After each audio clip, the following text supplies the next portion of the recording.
আসসালামু আলাইকুম। আমি একজন সৌদি আরব প্রবাসী। আজকে এই যে আমার হাতে প্রায় 2500 টাকার মতন বাংলাদেশি টাকা আছে।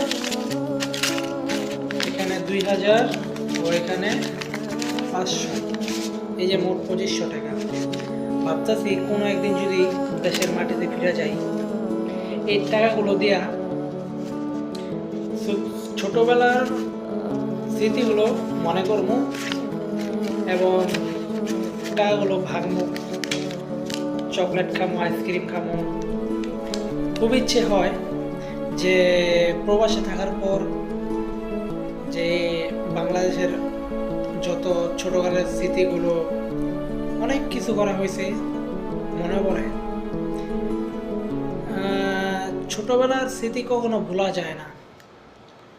আমার হাতে যে 2500 টাকা, এই টাকাগুলো দিয়ে কখনো কোনো একদিন বাংলাদেশে যেয়া আমি চকলেট খাবো, আইসক্রিম খাবো।